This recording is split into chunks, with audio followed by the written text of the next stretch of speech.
My name is Nora. I am 34 years old. I live in Poland. I have lived there all my life. I work in a small bookstore. The streets are always the same. The people are kind, but life is slow. Sometimes it feels too small for me. When I was younger, I looked at pictures of London, big red buses, a tall clock called Big Ben, long roads and many people. I used to think, maybe one day I will go there, but I never did. I always had work. I always had reasons to stay. I told myself, maybe next year. But next year never came. One day my cousin Emma called me. She lives in London now. She said, "Nora, come visit me, just for a few days. You need a break." I laughed and said no. I was scared. I had never left Poland. I had never flown before. But that night, I sat in my room and thought, why not? I am not a child. I can do this. So the next morning, I said yes. Emma was very happy. She helped me book my flight. I told my boss I needed a short holiday. He smiled and said, "You deserve it." A few weeks later, I packed my small bag. I said goodbye to my parents. My mother gave me a scarf. "It may be cold in London," she said. My father helped me with my suitcase. At the airport, I felt nervous. My hands felt cold. The plane looked big and loud, but I smiled at myself. "You are going," I said. "You are really going." The flight was 2 hours. I looked out the window most of the time. I saw clouds. I saw small cities far below. When the plane landed, my legs felt strange. But I was happy. I was in London. Emma met me at the airport. She waved and gave me a big hug. "You made it," she said. We took a train to her flat. It was small but warm. I sat on the sofa and looked around. Everything felt new. The street outside was busy.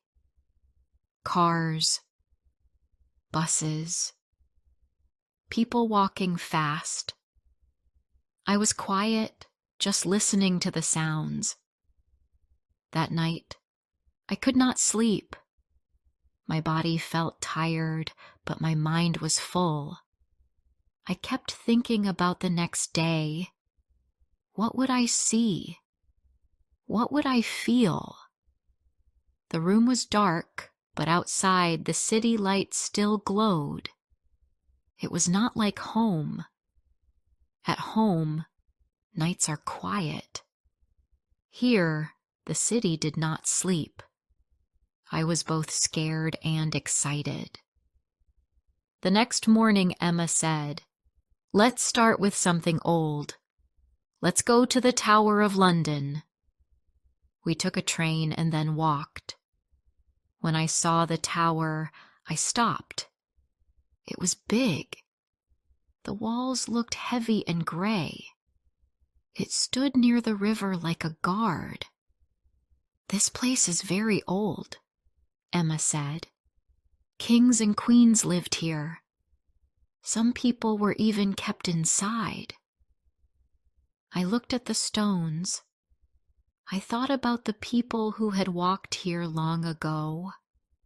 It felt strange. I was standing in history. We walked around the tower. I saw people taking pictures. I did the same. There was a quiet moment when I looked across the river. Boats moved slowly. The sky was light gray. I felt calm. I didn't say anything, but inside I felt something new. Not fear, not tiredness. Something better. Something soft. Later we went to see St. Paul's Cathedral. It was very tall. I looked up and felt small. The building was beautiful. Emma told me a man named Christopher Wren built it after a big fire in London. I touched one of the stone walls. It was cold. We walked inside. It was quiet. The light came in from the windows. I sat on a bench and looked around. People were sitting, just like me. Nobody talked. I don't know why, but it felt safe there. When we left the cathedral, I looked back at it. I like this place, I said. Emma smiled. Me too. Next, we walked across a bridge. The river moved under us. I saw people on both sides of the water. Some walked, some ran, some just stood and looked, like me. I stopped in the middle of the bridge and closed my eyes. I felt the wind on my face. You're really here, I told myself. You are not dreaming. We had lunch at a small cafe near the river. I had soup and bread. Emma had a sandwich. We talked about her life in London. She said she missed home sometimes, but she loved the city. You never feel bored here, she said. I agreed. Even after just one day, I could feel the city pulling me in.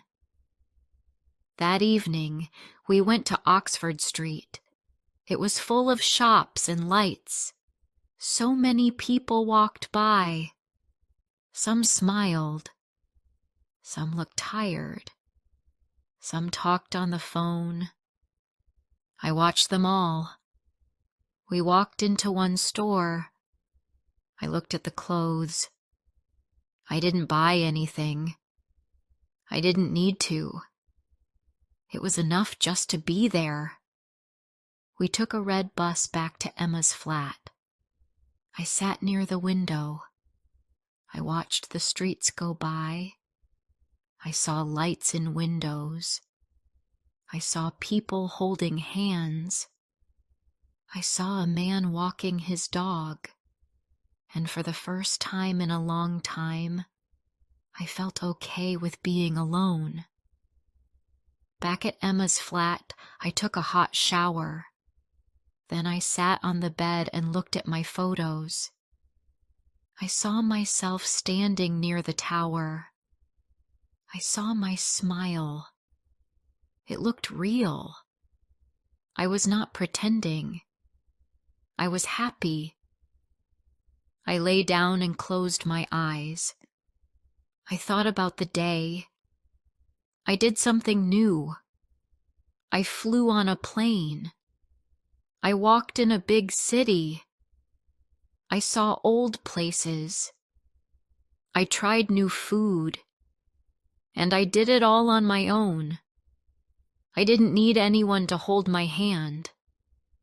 London felt big, yes, but not too big for me. Before I continue my story, I want to ask you something. Where are you listening from? Sometimes I wonder if someone out there really understands me. Just knowing you're here gives me strength. The next day, I woke up early. The sky was gray, and the street below was quiet. Emma was still asleep, So I made tea and sat by the window. I looked outside. People walked to work. A boy rode his bike. A woman carried a bag of bread. It felt peaceful. It was only my second day in London, but it already felt familiar. When Emma woke up, she smiled and asked, "Ready for more exploring?" I nodded. "Yes. Let's go somewhere different today." She said, "Let's start at Buckingham Palace." We took the underground train. It was fast and a little loud. I watched people on the train. Some read books. Some stared at their phones. Some looked tired. No one talked. I felt like I was in a moving bubble, just passing through the city. We got off the train and walked to the palace. The building was big and white. There were black and gold gates at the front. Tourists stood behind the gates, waiting. "At 11:30, the guards will change," Emma said. "It's a tradition." We waited too. Then I heard music. Soldiers in red coats and black hats marched in. People clapped and took pictures. It was strange and beautiful. I had never seen anything like it before. After the ceremony, we walked through St. James's Park. The trees were green, and there were ducks on the water. I sat on a bench and looked around. A small girl fed the birds. An old man read a newspaper. A couple held hands. I closed my eyes and took a deep breath. The air smelled clean. It felt like I had found a quiet place in a loud city. Next, we visited Westminster Abbey. The church was very old. Emma said, "Every king and queen is crowned here." The building looked like a castle from a fairy tale. Inside, the floor was stone and the walls were high. It felt serious. I tried to imagine the people who stood there long ago. Some were happy, some were scared, and all were part of something big. Near the Abbey, we saw the Houses of Parliament. The building had many windows and tall towers. I looked up and saw Big Ben. The clock was huge. It stood above us like a silent watcher. "It's beautiful," I said. Emma smiled. "It's one of the most loved parts of London." We walked down the street. There were guards on horses. The horses stood still. I was scared to go near them, but Emma said, "Don't worry. They are used to people." I touched one very gently. It didn't move. Its eyes were calm. I laughed. That afternoon, we took a boat trip on the River Thames. We sat near the window. The boat moved slowly. I saw the city from the water. Bridges, buildings, people walking along the sides. I saw the London Eye, a big wheel with glass cabins. I wanted to ride it, but the line was too long. "Next time," I said. Emma nodded. We got off the boat at Greenwich. It was quiet there. The air felt different. We walked in a park. There was a small hill with a big old building. Emma said, "That's the Royal Observatory. Time starts here." I didn't understand. "What do you mean?" I asked. She said, This is where Greenwich Mean Time begins. It's the center of world time. I was surprised.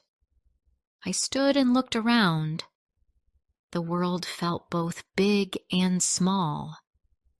We took the train back home. I was tired, but in a good way. That evening, Emma made pasta. We ate in her small kitchen. "Did you enjoy today?" she asked. I said, "Yes, but my feet are tired." We both laughed. The next morning it was raining. The windows were wet and the street looked gray. Emma had to go to work, so I planned to explore alone. I was nervous, but also ready. She showed me how to use the underground map. "It's easy," she said. "Just follow the colors."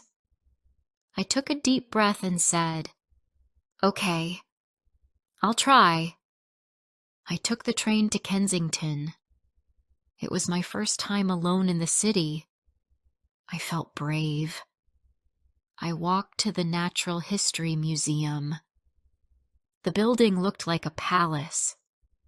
Inside, it was full of things from the past. A giant dinosaur stood in the main hall. Children pointed and laughed. I smiled. I walked slowly through the museum. I saw rocks, old bones, and pictures of animals. I liked the room with birds. So many colors, so many sizes. I read the signs and learned small facts. I didn't understand every word, but I understood enough. Later, I went to Hyde Park. The rain had stopped. The air felt fresh. I saw people walking their dogs. I saw a man playing guitar near a tree. I dropped a coin in his case. He smiled and said, "Thank you." I sat on a bench near the lake. The water moved slowly. Ducks floated across. A couple took pictures. I watched them and felt quiet inside. I remembered my small town, the same streets, the same trees, the same faces. London was so different. But in that moment, I didn't feel lost. I felt open. I walked to Kensington Gardens. There was a statue of Peter Pan, a small boy with a smile. Children climbed on the rocks near him.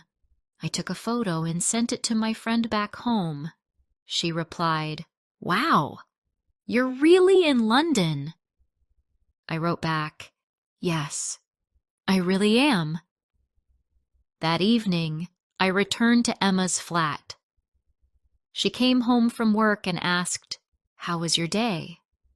I told her everything: the museum, the park, the statue. "And you did all that alone?"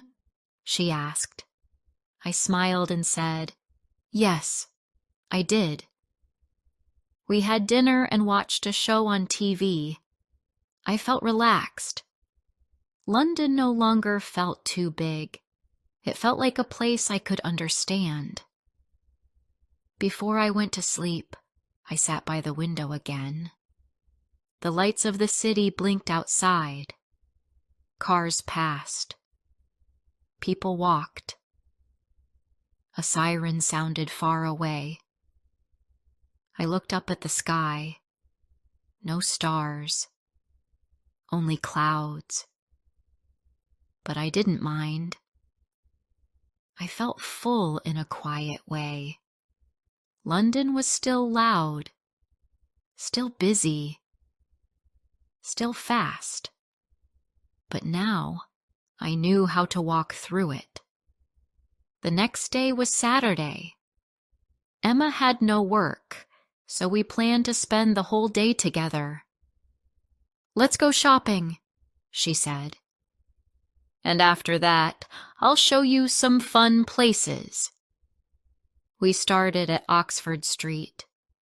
The road was full of people. Music came from shops. Lights blinked above the windows. I looked around and smiled. There was so much to see. We went inside a big store called Selfridge's. There were clothes, bags, shoes, and perfumes. I didn't buy anything. I just looked and enjoyed the colors, the sounds, and the happy faces. After that, we walked to a smaller street with bookshops. Love books. I saw one shop with very old books in the window. The smell inside was warm and dusty. I picked up one book about London's history. I showed it to Emma. "It's too heavy to carry home," I said. She laughed. "Then just enjoy it here." I sat on a chair and read a few pages.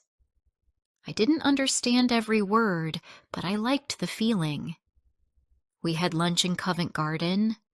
The place was full of music and people. Street performers danced and played instruments. One man made big bubbles in the air. Children ran to pop them. I clapped with the others and laughed. I felt free. Emma bought coffee and we sat outside. A woman played the violin near us. The music was soft. I looked at the sky. It was clear and blue. "I will miss this," I said. Emma looked at me. "You still have one more day. Don't say goodbye yet." That evening we visited the West End. The lights were bright. People wore nice clothes. "This is where the theaters are," Emma said. "Do you want to see a play?" I smiled. "Yes. Let's do something special tonight." We found a small theater with tickets for a comedy show. The seats were close together. The stage was simple. The actors came out and the show began. I didn't understand every joke, but I laughed anyway. The room was full of happy people. For 1 hour, I forgot everything else. I forgot my worries. I forgot time. When the play ended, we walked home. The streets were quiet. Lights from windows shone on the pavement. I looked up at the buildings. They were tall and old, but they didn't feel cold. They felt like part of the story. Back at the flat, I lay in bed and thought about the day. I had not done anything big, but it felt like one of the best days of my life. I was far from home, yet I felt at home in myself. The next morning was Sunday, my last full day in London. I felt a little sad. Emma said, "Let's make it slow today. No plans, just walk." I liked that idea. We walked along the river. The air was cool. The sky was soft and gray. We stopped at a market. There were stands with fruit, bread, and cheese. I bought a small cake and ate it as we walked. We passed the Tate Modern Museum. The building looked like an old factory. Inside, it was full of art. Some of it I liked. Some I didn't understand. But I liked walking through the rooms. It felt open and free. Later, we sat on a bench near the river. Boats moved slowly. People walked past us. Some were alone, some in pairs, some with children. So many lives, I said. Emma nodded. That's what I love about this city. It never stops. I looked at the water. I felt calm. I didn't want the moment to end, but I knew it would. That evening we packed my things. My bag was not very full. I didn't buy much, but I carried something more important. New feelings, new memories, a small change inside me, something that didn't need space in a suitcase.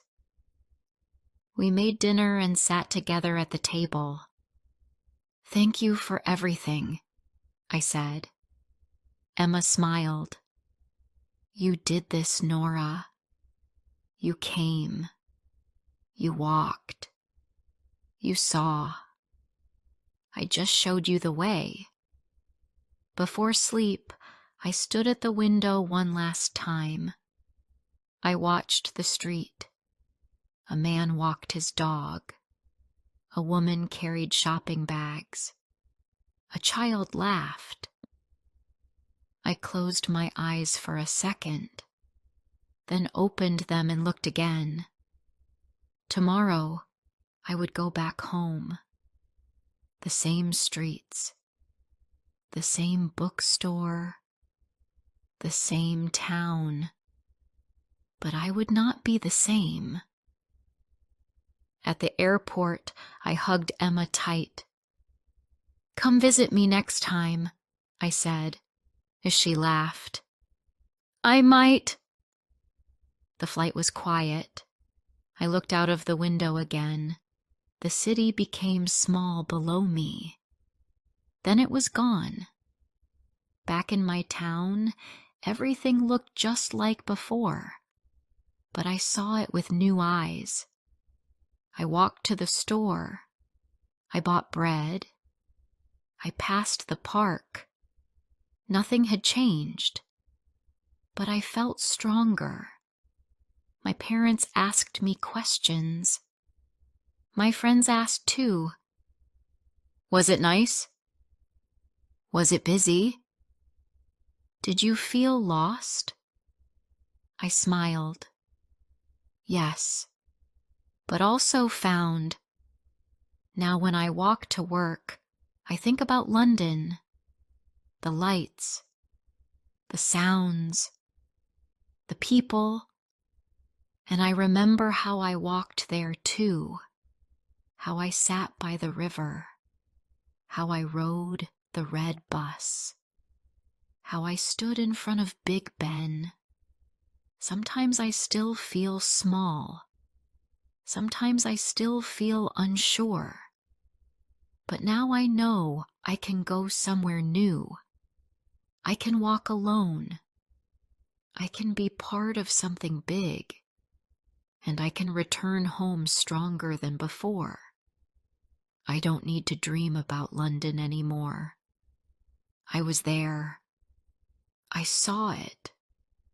I felt it. And it changed me. If you liked my story, please like, comment, and share. More simple and emotional stories are coming soon.